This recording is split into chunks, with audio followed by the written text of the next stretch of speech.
Bonjour à tous. Alors je suis très heureuse de vous retrouver aujourd'hui. Moi c'est Nathalie et donc on se retrouve comme ça régulièrement. Je vous poste des petites vidéos avec des postures de yoga, hein, puisque je suis professeure de yoga, donc tant qu'à faire, je vous poste des vidéos sur le yoga ou en rapport avec le yoga. Et aujourd'hui on va voir une respiration, donc un pranayama, c'est comme ça qu'on appelle les respirations en yoga. Le prana étant le souffle de la vie en yoga, hein, ça correspond à ça. Ce souffle-là que je vous propose aujourd'hui, c'est Ujjayi. Ujjayi, c'est le nom de la respiration, c'est le nom du pranayama. Ujjayi, lorsqu'on le pratique, il agit sur tout le système nerveux. Donc il a cet effet extraordinaire, mais vraiment extraordinaire, d'agir sur notre système nerveux et de ralentir quasiment automatiquement notre rythme respiratoire. Vous pouvez faire le test d'ailleurs, vous amuser chez vous à prendre votre pouls par exemple et à faire des respirations, je dirais, classiques par le nez. Voilà, vous faites par exemple, je ne sais pas moi, 10 respirations et puis en même temps vous contrôlez votre rythme respiratoire, vous le mesurez, vous mesurez votre rythme cardiaque, votre pouls. Puis vous arrêtez. Et ensuite, vous refaites exactement la même chose en installant Ujjayi, que l'on va faire ensemble.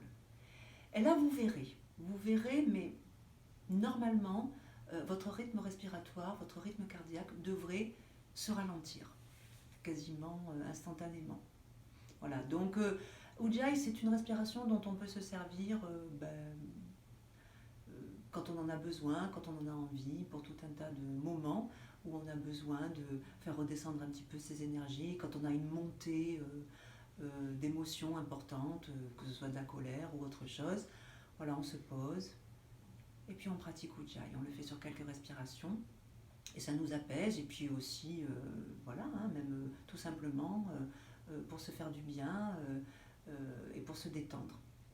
Alors quand on fait un pranayama, en général, on est assis.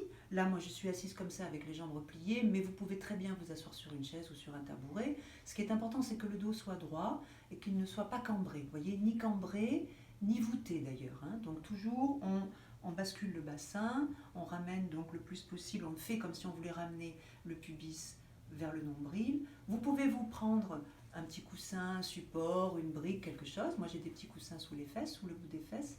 Ça aide à basculer quand même le bassin en avant. Et puis voilà, et si vous êtes assis sur un tabouret ou sur une chaise, vous mettez vos deux pieds à plat au sol parallèle. Voilà. Et puis vous vous détendez, les épaules sont loin des oreilles, les mâchoires sont desserrées, vous pouvez garder les yeux ouverts ou les fermer comme vous le souhaitez. Voilà, donc on va commencer avec Ujjayi. Alors je vous le fais, vous allez voir, en même temps c'est un son aussi. On dit que Ujjayi c'est un son parce qu'il fait du bruit. Donc là, on va activer Jalandhara Bandha. On en parlera, Jalandhara Bandha aussi, c'est un bandha. C'est-à-dire que le menton est légèrement dirigé vers la poitrine de façon à dégager les cervicales et à solliciter ici cette zone-là. Ok, donc où se trouve la glande thyroïde. Donc ici, ça va donner ça. On inspire.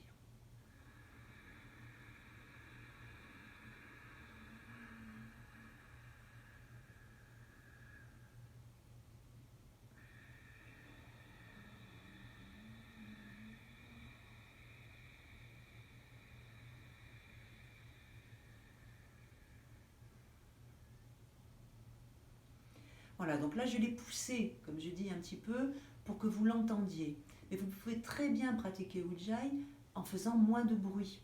Ce qui est important, c'est que vous le sentiez. Alors, ça n'est pas dans la gorge, c'est-à-dire que vous ne faites pas comme si vous vous racliez la gorge. Si ça vous fait mal comme ça dans la gorge en le faisant, c'est que vous n'êtes pas au bon endroit.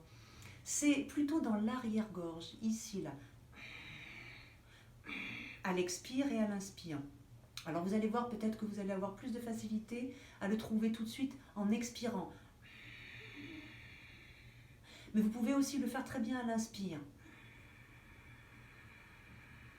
Et à ce moment-là, Jalandhara Bandha est vraiment important. Vous voyez, le fait de mettre la tête, pas trop hein, comme ça, mais juste d'activer ce bandha, c'est-à-dire ce verrouillage. C'est un petit peu comme le début d'un ronflement, je dirais. C'est d'ailleurs une respiration que l'on peut installer naturellement sans s'en rendre compte, juste avant l'endormissement.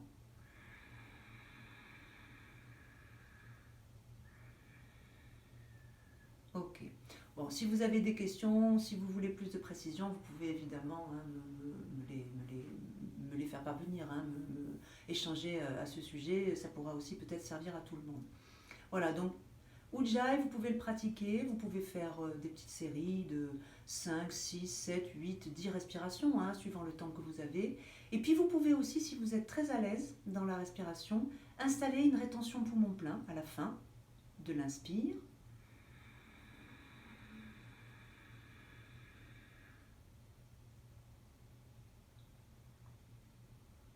Et ou une rétention poumon vide à la fin de l'expire.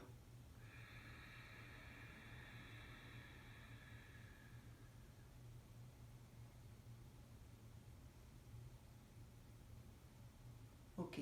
Mais déjà pour commencer, si vous le faites sans rétention, c'est parfait, il n'y a aucun problème. N'essayez pas de faire beaucoup, de faire plus d'un coup si vous n'êtes pas à l'aise. De toute façon, ce que vous ferez, c'est parfait, c'est juste. Parce que c'est ce qui vous ressemble, c'est ce que vous avez envie de faire. Ne forcez rien. En yoga, il ne faut rien forcer. Il faut au contraire être dans le respect complet et total de son état du moment. Ça, c'est vraiment, vraiment, vraiment important et je vais le dire et le redire. Donc, pensez à ça, observez votre état, accueillez-le, voilà, sans jugement ni commentaire, et pratiquez tout simplement en étant détendu dans cet espace heureux. Voilà, je vous remercie. Et puis, pensez à vous abonner, pensez à liker, et puis la petite cloche, gling, gling, gling, gling, pour recevoir les notifications. Voilà, je vous remercie. Namasté.